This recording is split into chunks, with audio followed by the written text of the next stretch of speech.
America didn't just challenge Iran, it moved to seize the choke point. The craziest part of this story is not that Iran threatened mines in the Strait of Hormuz. The craziest part is that after the talks collapsed, the United States answered by signaling that it is ready to decide who gets to move through that waterway, who gets stopped, who gets protected, and who gets punished. That is a far bigger move than most people realize. Because once a superpower starts acting like the traffic manager of the world's most important oil choke point, this is no longer only about Iran. It becomes a test of global authority. And that is why this moment is so dangerous. Let me put it plainly.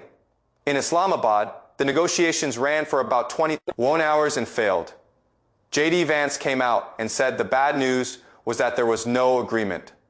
Trump then followed with a series of posts that revealed exactly where this was going. He said Iran failed to honor its promise to reopen the strait. He said there may be mines in the water. He said ships that paid an Iranian toll would be interdicted. He said the Navy would begin destroying the mines. He said the blockade would begin shortly. He said other countries would be involved. That is not just pressure. That is America beginning to build a new reality at sea. Now ask yourself what that really means.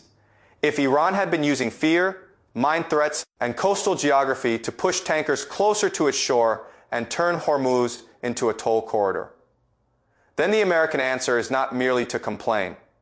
The American answer is to physically insert naval power into the corridor and replace Iran's coercive system with an American one. Iran says you move because we allow it. America is now saying you move because we guarantee it. That is the collision. And once you understand that, the whole story reads differently. People focus on the posts because the language is loud.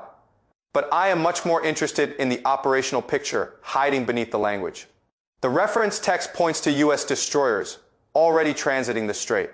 It names the USS Frank E. Peterson and the USS Michael Murphy. It describes mine clearing operations. It walks through the radar systems, the networking, the helicopters, the maritime patrol support, the ability to share tracks across platforms. Why does that matter? Because real capability changes the psychology of the battlefield. A threat is one thing. A destroyer entering the choke point is another thing entirely.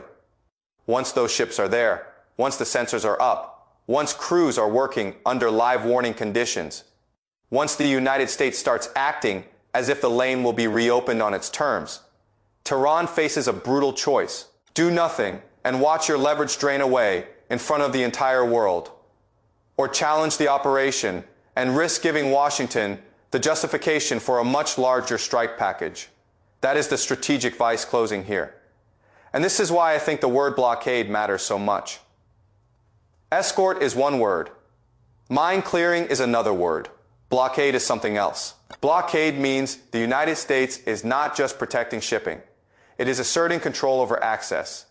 It is moving from reaction to enforcement. It is saying that not only will we oppose your coercion, we will actively replace it with our own order. That is how great power contests harden. Not all at once, but one operational step at a time. First, the talks collapse. Then the rhetoric spikes. Then a destroyer moves. Then the mines become the justification. Then interdictions begin. Then every incident becomes proof that still more force is needed. This is how a narrow crisis becomes a governing structure. And if you want to know why Tehran would hate this so much, the answer is simple. Because the Strait of Hormuz is not just a body of water. It is Iran's last surviving instrument for forcing itself back into the center of the global conversation. It is the place where geography lets a weaker actor matter disproportionately. Iran cannot outbuild the United States. It cannot outfly the United States. It cannot outmatch the United States at sea in a conventional fight. But it can make the world fear disruption in a narrow passage.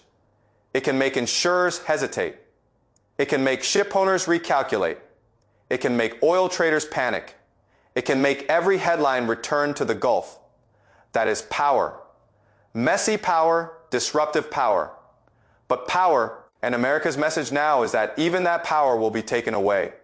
That is why I do not think this story ends with a clean reopening of shipping lanes and a neat diplomatic reset. I think this story is about whether Washington is prepared to turn a temporary military answer into a semi-permanent regime of control over Hormuz. Look at the language inside the source. It says the United States could end up giving security guarantees to the strait.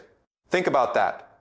A de facto American security architecture wrapped around the world's most sensitive oil passage. If that emerges, then this is not just a response to a negotiation failure. It is the birth of a new military fact in the region. And once a military fact is created, it rarely disappears quietly. Iran will test it somehow. Maybe not with a full conventional engagement. Maybe not immediately. But with deniable friction, a threat against warships, a warning to shipping, a claim that more mines exist, a vessel incident, a pressure move near the lane, anything that forces America to prove that its promise of safe passage is real. That is where this becomes strategically insane, because the United States may believe it is only clearing mines and punishing extortion. Iran may believe it is defending its last non-nuclear bargaining chip. But the market will read every small event as systemic risk, and the region will read every movement as a precedent. If America succeeds, then Tehran loses the ability to hold the world hostage through uncertainty in Hormuz. If America fails, then the myth of American control breaks in full public view. That is why neither side can easily retreat once this starts. And that is why I think the collapse of the talks may end up mattering less than what replaced them. Diplomacy failed in a room. Power moved into the water. That is the real transition. A lot of people are still treating this as if Washington is just warning Iran not to play games with maritime traffic. I think that understates it badly.